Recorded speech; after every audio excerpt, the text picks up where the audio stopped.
Un encuentro con su palabra, porque secase la hierba, marchitase la flor, mas la palabra de Dios permanece para siempre. Con ustedes, el doctor José Ricardo Arias Quintero.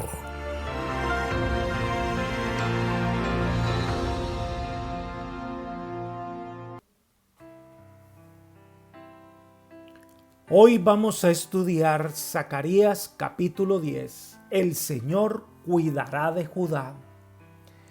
Vamos a orar. Querido Señor, agradecidos estamos contigo por este día maravilloso que nos regalas. Solicitamos que nos acompañes en las diferentes labores de este día. Pero en este momento queremos pedirte que nos bendigas en el estudio de tu palabra, que tu Espíritu Santo llegue a nuestra mente y nos limpie, Señor, de maldad, pero también que nos dé entendimiento para poder tomar tu palabra y guardarla en nuestro corazón. Gracias, Señor, por escucharnos y concedernos tu bendición. Lo pedimos en Jesús. Amén. Al estudiar el capítulo 10 y 11, estos dos capítulos que se contrastan con el deseo de Dios de hacer de su pueblo un rebaño protegido y próspero, con la decisión que tomaron algunos de hacer su propia voluntad y sufrir las consecuencias de su decisión. Pero también nos presenta el gran contraste entre el buen pastor y el pastor falso y asesino. El buen pastor que se preocupa por su oveja, brinda un cuidado especial por ella. Tanto es su amor que él mismo se convierte en oveja, se sacrifica para salvarle. Por su parte, los falsos pastores no solo descuidan el rebaño, sino que maltratan y atemorizan a las ovejas. Incluso llegan al colmo de sacrificarlas y comérselas. Gracias debemos dar a Dios por el buen pastor que guía a sus ovejas por el sendero de la vida hasta llegar al eterno rebaño con el Señor. Salmo capítulo 23, 1 al 3 dice: Jehová es mi pastor, nada me faltará. En lugares de delicados pastos me hará descansar, junto a aguas de reposo me pastoreará. Confortará mi alma, me guiará por senda de justicia, por amor de su nombre. Él es el buen pastor, en quien debemos depositar toda nuestra confianza. Estudiemos entonces Apocalipsis capítulo 10 y lo vamos a dividir por partes. La primera sección son los versículos 1 al 5.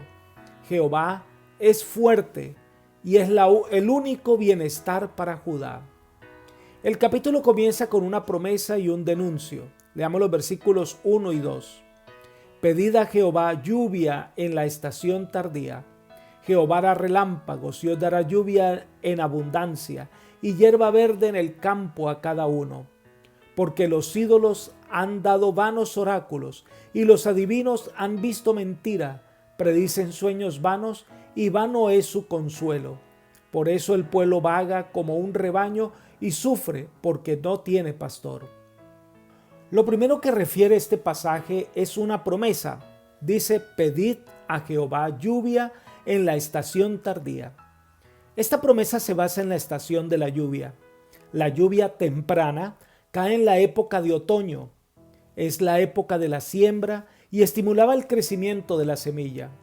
La lluvia tardía cae en la primavera y era el fin de la época de las lluvias y es necesaria para la maduración de los cereales para la cosecha.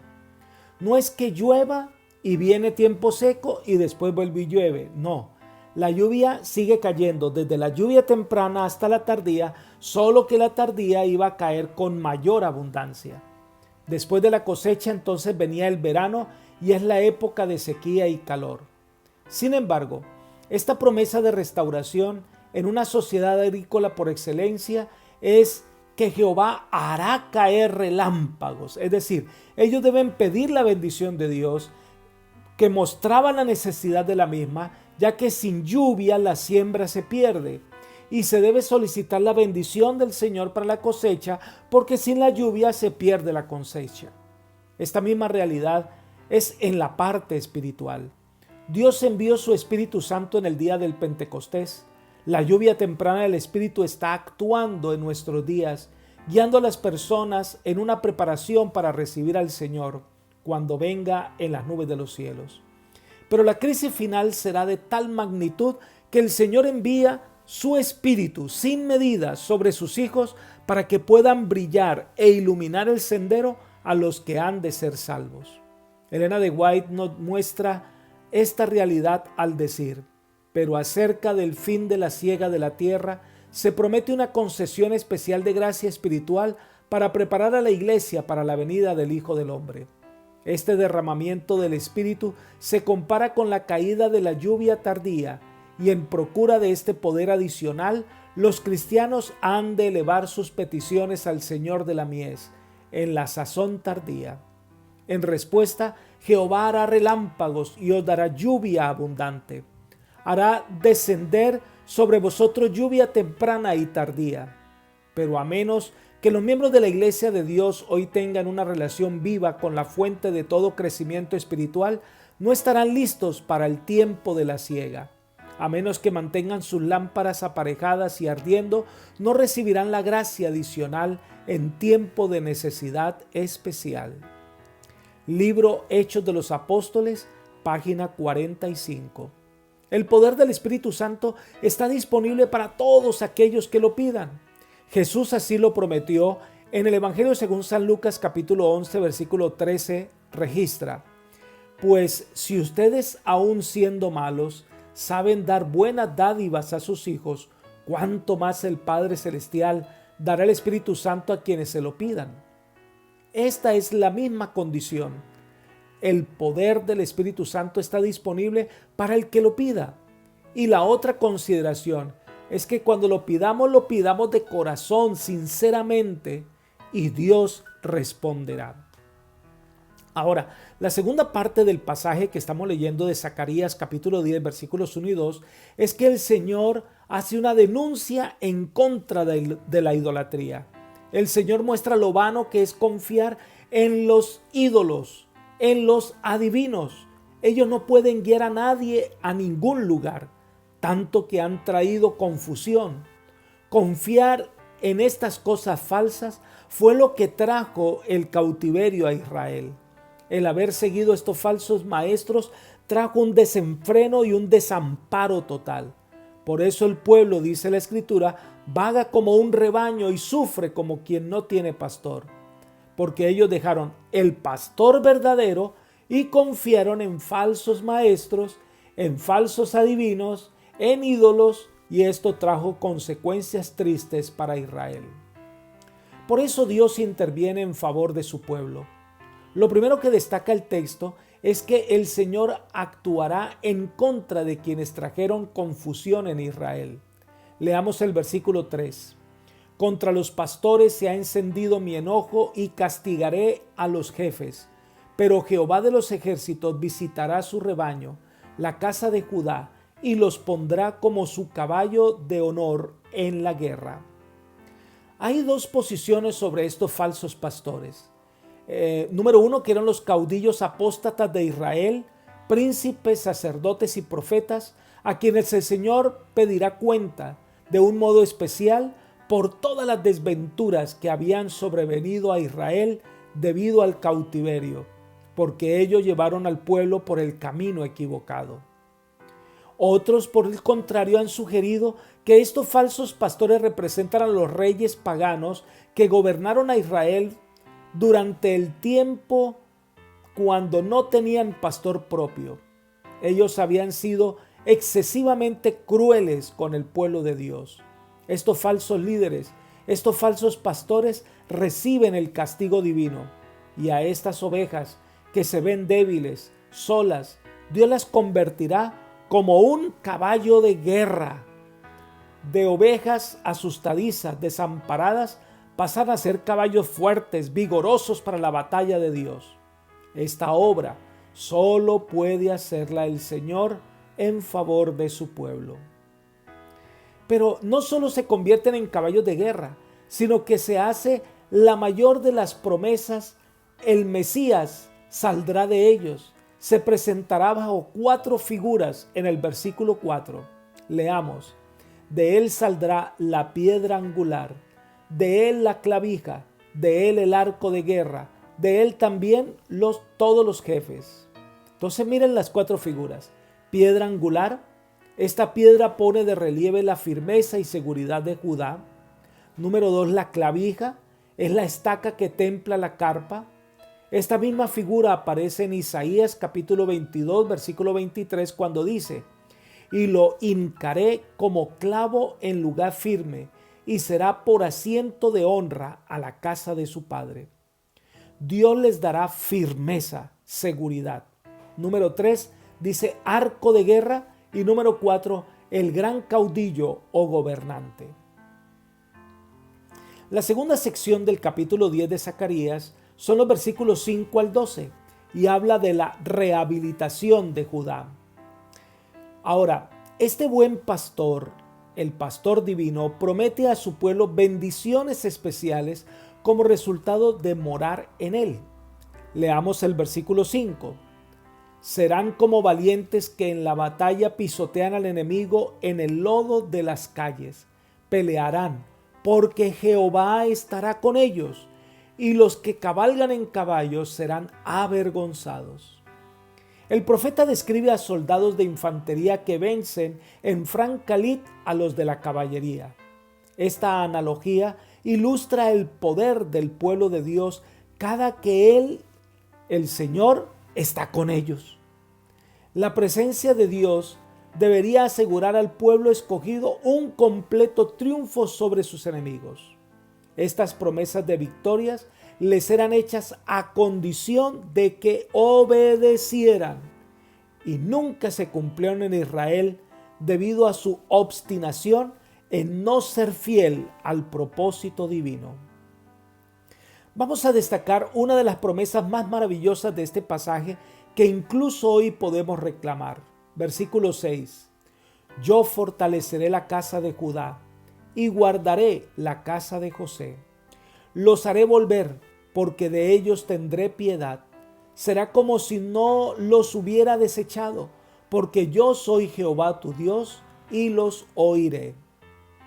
En este pasaje se refiere a la casa de Judá, el reino del sur con sede en Jerusalén, y la casa de José, una referencia a Efraín, las 10 tribus del norte, la más numerosa de Israel, con capital en Samaria.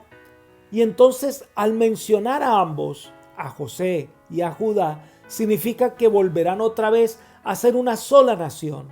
Ahora el Señor promete una restauración completa y generosa. Dios entonces olvidará el pasado de Israel y lo hará una nación tan próspera como lo fue en la época de los grandes reyes de Israel. Este es un mensaje muy especial. El Señor muestra compasión por nosotros. El plan de redención se basa en esa compasión de Dios por nosotros. No es un Dios frío, abstracto y sin sentimiento como los dioses falsos. Por el contrario, tenemos un Dios lleno de amor por nosotros. Elena de White nos muestra esta verdad. Ella dice: el que se humanó sabe simpatizar con los padecimientos de la humanidad. No solo conoce Cristo a cada alma, así como sus necesidades y pruebas particulares, sino que conoce todas las circunstancias que irritan el espíritu y lo dejan perplejo. Tiende su mano con tierna compasión a todo hijo de Dios que sufre. Los que más padecen reciben mayor medida de su simpatía y compasión. Libro Ministerio de Curación, página 192. Ahora, este Dios compasivo mira a su pueblo, los perdona y los atrae con amor y los presenta como si nunca hubiera pecado. Esta es la promesa maravillosa de perdón que el Señor nos ofrece. Miren lo que dice El Camino a Cristo, página 62. Si os entregáis a Él y aceptáis como vuestro Salvador, por pecaminosa que haya sido vuestra vida, seréis contados entre los justos por consideración hacia Él. El carácter de Cristo reemplaza el vuestro y sois aceptados por Dios como si no hubierais pecado. ¡Qué maravillosa promesa! Dios pide que vengamos a Él como estamos, con nuestras cargas de dolor, con nuestras actitudes pecaminosas, para que Él haga su obra maravillosa de transformación en nuestra vida, otorgándonos perdón, limpiándonos de maldad. Sigamos entonces con Zacarías capítulo 10, el versículo 7. Será Efraín como valiente y se alegrará su corazón, como con el vino sus hijos lo verán y también se alegrarán. Su corazón se gozará en Jehová. Es la representación de las 10 tribus separadas que vinieron en el norte, cuya capital era Samaria. Algo que debemos tener en mente es lo que dice Elena de White. Escribió: a las 10 tribus, durante mucho tiempo rebeldes e impenitentes, no se les prometió una restauración completa de su poder anterior en Palestina. Libro Profetas y Reyes, página 222. Ellos no volverían a nacer como una nación separada, sino que su glorioso destino, el que le aguarda a esta tribus, es que llegarán al Señor y se unirán con el remanente de Judá y volverán a ser una sola nación, como lo eran al comienzo. Pero una figura especial de este buen pastor se presenta en el versículo 8 de Zacarías 10. Dice: yo lo llamaré con un silbido y los reuniré porque los he redimido. Serán multiplicados tanto como lo fueron antes. Un silbo apacible. Cuando hay un lugar especial donde las ovejas pueden pastar, pueden llegar varios pastores y las ovejas se pueden mezclar la una con la otra. Parecen idénticas. No se pueden distinguir las ovejas de un pastor y de la otra. Pero cuando llega la tarde y es el momento de partir, el pastor se hace en un lugar y el otro pastor se hace en el otro extremo. Y entonces cada uno hace su silbido particular. Las ovejas reconocen el silbido del pastor y acuden inmediatamente a la presencia del pastor. El pueblo de Israel está disperso entre las naciones y Dios entonces va a llamarlos y ellos reconocerán la voz del Señor y vendrán. Este es un tremendo llamado que el Señor hace a sus hijos. Esto es lo que Jesús usó también como figura para describir a sus hijos dispersos en el mundo. En el Evangelio según San Juan capítulo 10 versículo 16 leemos: también tengo otras ovejas que no son de este redil. Aquellas debo traer y oirán mi voz, y habrá un rebaño y un pastor. Los sinceros y fieles hijos de Dios pueden estar en diversos lugares, pero cuando escuchan la voz de Dios, ellos la reconocen y dejan el lugar en donde están y acuden a donde los llama el buen pastor. Esa misma voz se oirá para llamar a sus fieles hijos de Dios a salir de Babilonia. Apocalipsis 18:4 dice: y oí otra voz del cielo que decía: salid de ella, pueblo mío, para que no seáis partícipes de sus pecados, ni recibáis parte de sus plagas. En el momento final de la historia, hay fieles hijos de Dios que están en Babilonia, pero en el momento en que Dios los llama, ellos saldrán de Babilonia y vendrán a donde está el Señor. Son varias las figuras que hemos estudiado de lo que Dios hará por su pueblo. Miremos y repasemos. Número 1, serán fuertes. Número 2, serán salvos. Número 3, tendrá misericordia de ellos. Número 4, serán su especial tesoro. Número 5, les responderán. Número 6, se regocijarán. 7, los llamará. 8, serán redimidos. 9, sus enemigos serán derrotados. Y 10, serán poderosos en el Señor. Sigamos con la figura de la reunión del pueblo de Dios en el versículo 9. Dice: pero yo los esparciré entre los pueblos y aún en lejanos países se acordarán de mí. Vivirán con sus hijos y volverán.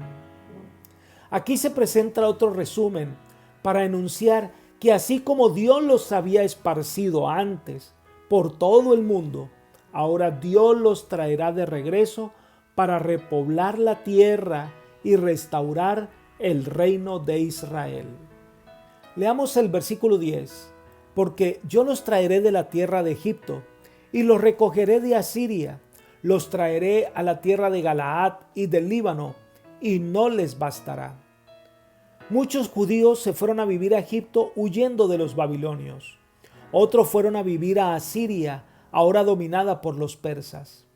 La tierra de Galaad y el Líbano, pues eran fronteras de Israel por el oriente y por el norte, de tal manera que ellos fueron llevados a estos lugares, pero después serán traídos de allí, de regreso a Jerusalén, y estas tierras serán destruidas por los instrumentos de Dios. Sigamos leyendo el versículo 11. La tribulación pasará por el mar. Él herirá en el mar las ondas y se secarán todas las profundidades del río. La soberbia de Asiria será derribada y se perderá el cetro de Egipto. Aquí se hace referencia al milagro que el Señor hizo con el pueblo de Israel en el Mar Rojo. Y ese milagro Dios estaba dispuesto a hacerlo, a actuar milagrosamente para liberar a su pueblo. E incluso si tienen que cruzar el río Nilo, el Tigris o el Éufrates, no importa cuál sea, Dios actuará en favor de su pueblo. Y las naciones que mantengan en cautiverio a su pueblo recibirán el castigo divino. Y llegamos al final de este capítulo 10 de Zacarías con el versículo 12. Y esta es una promesa de dirección divina. Dice: yo los fortaleceré en Jehová y caminarán en mi nombre, dice Jehová. Dios estará al frente de su pueblo, los guiará, los llevará por senda segura. Ellos caminarán seguros porque van en el nombre del Señor, en la manifestación de su carácter puro y recto. Apreciado amigo y hermano, grandes promesas el Señor tiene preparado para aquellos que acepten su llamado. Estas promesas se cumplirán. Ahora, para que se hagan realidad para tu vida, para que puedas tener la seguridad de vivir con el Señor por siempre en su reino, pues dependerá de la promesa que des hoy al Señor. Si te entregas hoy a Él, vivirás. Esta es la mejor decisión que has de tomar. El Señor te bendiga y te guarde y te guíe por senda de paz. Es mi oración por ti. Amén.